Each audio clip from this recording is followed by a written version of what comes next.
اگر مؤثر کرنا ہے اور مخاطب کو اپنی بات کی طرف متوجہ کرنا ہے اور مخاطب کے دل میں اپنی بات کو پیوست کرنا ہے اور بٹھانا ہے اور اس کو اپنے قریب کرنا ہے تو نرمی اور شبدوں کو اختیار کرنا چاہیے.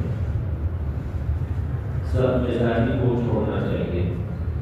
مزاج میں جو خوشبوئی ہوتی ہے اس کو چھوڑے بغیر آدمی کی بات مؤثر نہیں ہو سکتی.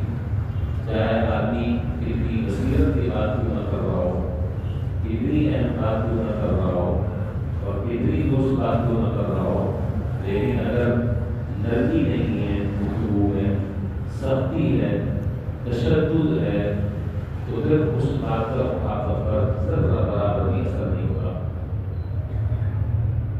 دیکھیے بالکل اسی طریقے سے ہے جیسے اگر آپ دیکھیں تو سونا اس کو پگھلایا جاتا ہے تو زیور بن جاتا ہے, لوہے کو پگھلایا جاتا ہے تو اس سے آپ ہتھیار بنا لیتے ہیں, اور مٹی نرم ہو کر کھیتوں کو لہرانے کا سبب بنتی ہے. اسی طریقے سے اسلامی تعلیمات کے مطابق نرمی ایک ایسی خوبی ہے کہ جس کی وجہ سے انسان کے رویے میں شفقت, شائستگی, مہربانی, عفو و درگزر, بردباری جیسے خوشبو کھلتے ہیں.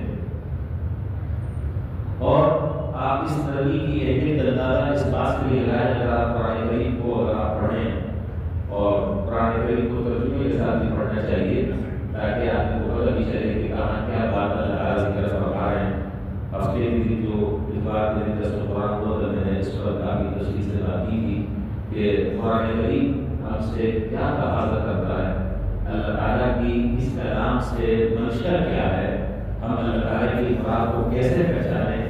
یہ بغیر قرآن کریم کو ترجمے سے پڑھے بغیر چیز حاصل نہیں ہو سکتی. جب تک کہ یہ پتہ ہی نہ ہو کہ اللہ تعالیٰ سے کیا کہنا چاہ رہے ہیں, کس چیز کی طرف مجھے دعوت دے رہے ہیں, کس چیز کی طرف مجھے دعوت دے رہے ہیں, اس وقت تک مجھے پتہ ہی نہیں چلے گا. اس لیے قرآن کریم کو سمجھنا بہت ضروری ہے. بہرحال یہ بات میں نے ذکر کر دی. اصل جو بات ذکر کرنے کی وہ یہ کہ آپ دیکھیے اللہ تعالیٰ نے فرعون جیسے متکبر آدمی کے پاس کہ جس نے رب ہونے کا دعویٰ کیا تھا, جس نے ربوبیت کا دعویٰ کیا تھا اور یہ کہا تھا کہ انا ربکم الاعلی, صرف رب ہونے کا دعویٰ نہیں کیا بلکہ رب اعلیٰ ہونے کا دعویٰ کیا کہ میں تمہارا سب سے اعلیٰ رب ہوں, جس کے اندر اتنا تبرد ہو, اتنی سرکشی ہو, اتنا اس کے اندر رونق ہو. تو اللہ تبارک و تعالیٰ جب حضرت موسیٰ علیہ السلام کو اور حضرت ہارون علیہ السلام کو جب بھیج رہے ہیں تو ایک بڑے اجلاس میں دونوں کو نصیحت کر رہے ہیں. آپ دیکھیں کہ دو نبیوں کو بھیج رہے ہیں, اس کے بعد ایک ایسے جابر اور ایک ایسے متکبر اور ایسا تبرد و سرکشی اختیار کرنے والے کے بعد کہ جس نے پوری دنیا کو دھم مچایا ہوا ہے. کیا کہہ رہے ہیں, فَقُولَا لَهُ قَوْلًا لَّيِّنًا لَّعَلَّهُ يَتَذَكَّرُ أَوْ يَخْشَىٰ. تم دونوں جاؤ اور جا کر اس سے نرمی سے بات کرنا. تم جاؤ دونوں اور جا کر نرمی سے بات کرنا, شاید کہ وہ نصیحت قبول کر لے یا اللہ تبارک و تعالیٰ سے ڈر جائے.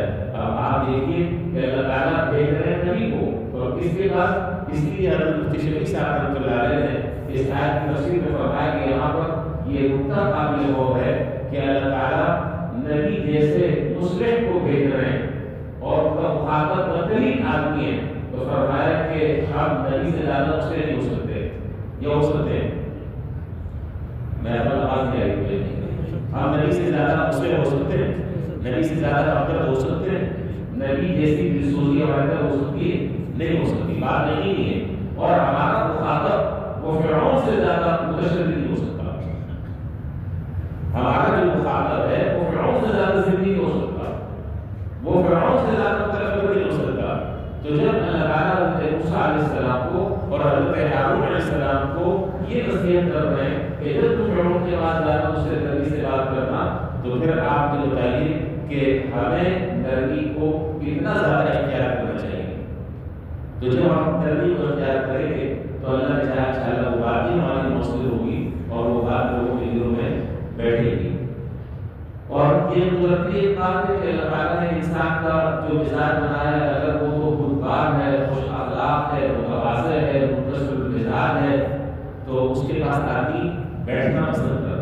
اس سے گفتگو پسند کرتا ہے، اس کے ساتھ اٹھنا بیٹھنا کے لیے سادہ سمجھتا ہے. لیکن ایک آدمی جو ہے ہر وقت جو ہے وہ جھاڑتا ہے اور ہر وقت جو ہے وہ فرعون بنا ہے اور ہر وقت جھاڑ جھپٹ کرتا ہے، تو لوگ اس کے پاس سے اٹھتے ہیں اور لوگ اس کے بعد بیٹھنا پسند نہیں کرتے، اس سے نظر ٹکراتے ہیں کہ اس کے منہ پر لگے.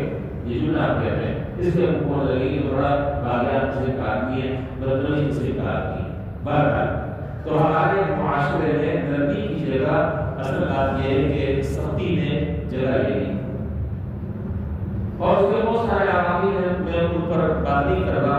معاشی حالات اور ذہنی ٹینشن اور دیگر خارجی عوامل اور مسائل ایسے ہیں کہ جس سے آپ ایک اچھا خاصا پڑھا لکھا آدمی جو ہے وہ جاری نہ ہوا. ذرا دستی بات میں اگر بات کروں تو شاید ذرا سی ہو جائے گی. میں پہلے آپ سے معافی چاہتا ہوں.